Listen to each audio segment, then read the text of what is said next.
અંબાજીમાં ગમફાર અકસ્માત 7 ઘાયલ। ત્રિશુળિયા ઘાટ પર ટ્રક અને કાર વચ્ચે અકસ્માત સર્જાયો। ટ્રકની બ્રેક ફેલ થઈ જતા કારને ટક્કર મારી છે તો કાર સાઈડમાં ગઈ અને ટ્રક પલટી ખાઈ ગઈ। કારમાં સવાર હતા 5 લોકો તો ટ્રકમાં સવાર 2 લોકો ઘાયલ થયા છે। તો ત્રિશુળિયા घाट પાસે અકસ્માત સર્જાયો છે।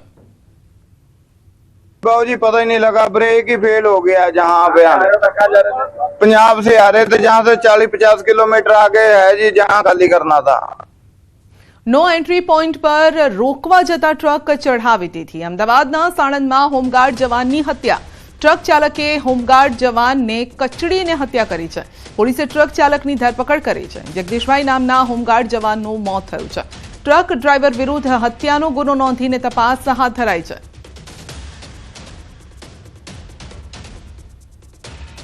વડોદરાના છાણીમાં મોડી રાત્રે ફ્લેટની દિવાલ ધરાશાયી થઈ। કેનાલ પાસે નવી સાઇટના ખોદકામ દરમિયાન બાજુના ફ્લેટની દિવાલ ધરાશાયી થઈ હતી। સત્વ પ્રાઇમ ફ્લેટની પ્રોટેક્શન દિવાલ તૂટી પડી હતી। દિવાલ ધરાશાયી થતા 40 મકાન ખાલી કરવા પડ્યા। રાત્રે બનેલી ઘટનામાં 40 પરિવારોને અન્ય જગ્યાએ રહેવા જવું પડ્યું છે। તો બિલ્ડરને રજૂઆત કરી હોવા છતાં પણ કામ ચાલુ રાખતા લોકો મુશ્કેલીમાં મુકાયા છે।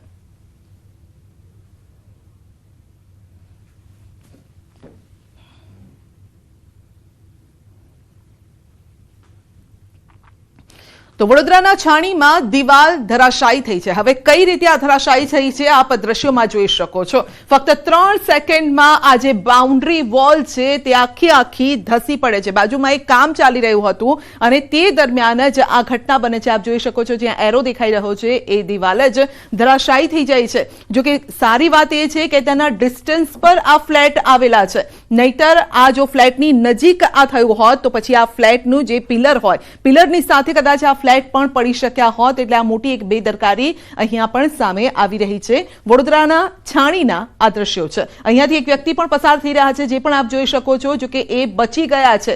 જો કદાચ એ પહેલા આ દિવાલ ધરાશાયી થઈ હોત તો એ વ્યક્તિ પણ તેની સાથે જ પડી ગયો હોત।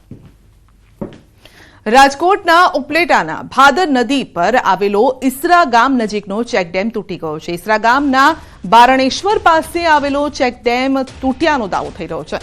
સવારના સમયે ભાદર નદી પર બનેલા ચેકડેમ અચાનક તૂટી પડતા મોટા પ્રમાણમાં પાણીનો જથ્થો વહી ગયો છે। ચેકડેમ તૂટી ગયા બાદ વહેલું પાણી આસપાસના જે વહેતું હતું પાણી તે આસપાસના ખેતરમાં ઘૂસી ગયું અને જેના કારણે ખેડૂતો અને પશુપાલકો ચિંતામાં મુકાયા છે। તો ખનીજ ચોરી થવાથી ડેમ તૂટ્યા હોવાના ઉપલેટા પાલિકાના પૂર્વ પ્રમુખના આક્ષેપ છે। આ વિષયમાં ગુજરાત હાઈકોર્ટમાં PIL પણ દાખલ કરાઈ હોવાનું પૂર્વ પ્રમુખ દાનભાઈ ચંદ્રવાડિયાએ જણાવ્યું છે। ખાણ ખનીજ વિભાગ અને ઇરિગેશન વિભાગની બેદરકારી છે અને મિલીભગતથી ઘટના બની હોવાના આક્ષેપ લાગી રહ્યા છે।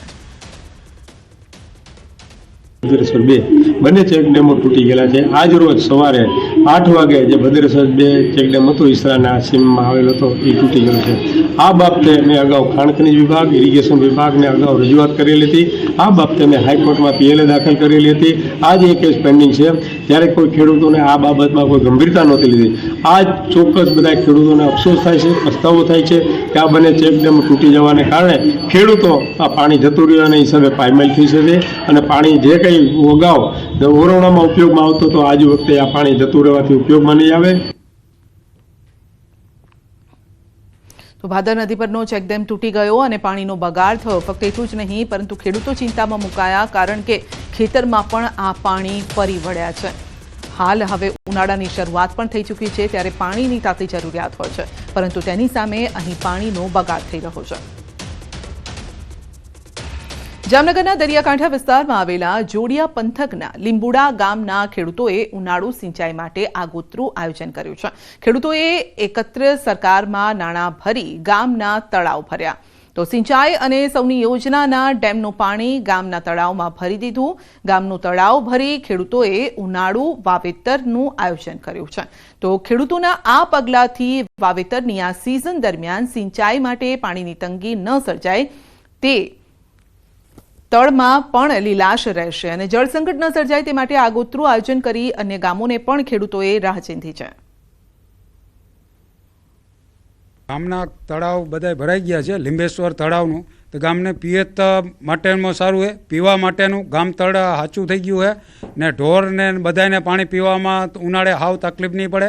તે પછી ગામ લોકોને હાવ ને પીવામાં કોઈ નળમાં કે આતે કોઈ તકલીફ નહીં પડે. અમારે અહીં દરિયાકાંઠાનું ગામ હોવાથી 70% ભૂગર્ભનું જળ ખારું હોય.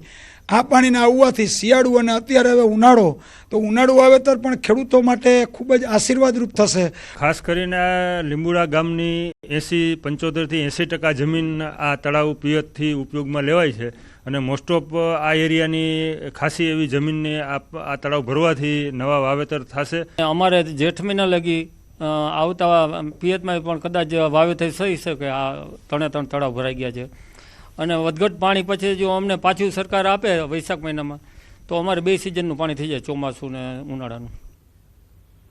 છેલ્લા ઘણા સમયથી દેશી ચકલીઓ લુપ્ત થતી જોવા મળી રહી છે, જેને લઈને ગોધરા ખાતે દાઉદી વોરા સમાજ દ્વારા લુપ્ત થઈ રહેલ દેશી ચકલી અને પર્યાવરણ જતન અંગે જાગૃતિ લાવવામાં આવી રહી છે. વોરા સમાજના ધર્મગુરુ સૈયદ સાહેબની 110મી જન્મજયંતિ છે, જે નિમિત્તે ગોધરા શહેરના તમામ વિસ્તારમાં બર્ડ ફીડર અને જુવારદાણાનું નિઃશુલ્ક વિતરણ કરવામાં આવ્યું. સમગ્ર દેશમાં બુરહાની ફાઉન્ડેશનના નેજા હેઠળ 53,000 બર્ડ ફીડર વિતરણ કાર્યક્રમ યોજવામાં આવ્યો, જે અંતર્ગત ગોધરા શહેરમાં 2,500 કરતાં વધારે બર્ડ ફીડર અને જુવારના દાણાનું વિતરણ કરવામાં આવ્યું છે. તો ચકલી બચાવો અભિયાન હેઠળ એક વેબસાઇટ પણ તૈયાર કરવામાં આવી છે, જેમાં બર્ડ ફીડરના લોકેશન સાથે ફોટો અપલોડ કરવામાં આવશે, જેના થકી કોઈ વિસ્તારમાં બર્ડ ફીડરની જરૂરિયાત મુજબ પહોંચાડી શકાય તેવી પણ વ્યવસ્થા રહેશે. અનબોલા પક્ષી પાછા એની ગિનતી વધે અને अपना शहरनी विकास थाय, एनवायरनमेंट फाइन अच्छू थाय, તે વાસ્તે આ દાઉદી બોરા સમાજ ગોધરાએ પ્રોગ્રામ કીધો છે. આપણી જે દેશી ચકલીઓ છે જે વિલુપ્ત થઈ રહી છે અત્યારે, તો એને બચાવવા માટે આપણે શું કરી શકીએ એના માટેનો એક નાનકડો પ્રયાસ અમે લોકોએ બર્ડ ફીડર વેચીને આજના રોજ કરેલો છે. ઉનાળાના અંદર પક્ષીઓને પાણી અને અનાજ ખાવાનું પૂરેપૂરું દાણા પાણી મળી રહે એના માટે અમે લોકોએ આ એક નાનો સરખો પ્રયાસ કરેલો છે.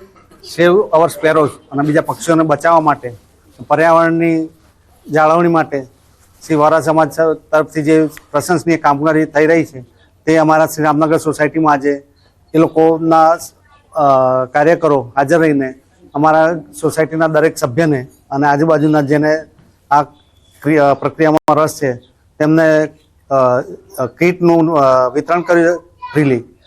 પક્ષી બચાવો ચકલી બચાવો અભિયાન અંતર્ગત ચકલીઓની સુખાકારી માટે અને ચકલીઓ વિલુપ્ત થતી બચે એના માટે ગોધરાના વોરા સમાજ દ્વારા તથા ઇન્ટરનેશનલ સૈયદના જે ગાર્ડ સંસ્થા છે તેના દ્વારા આજે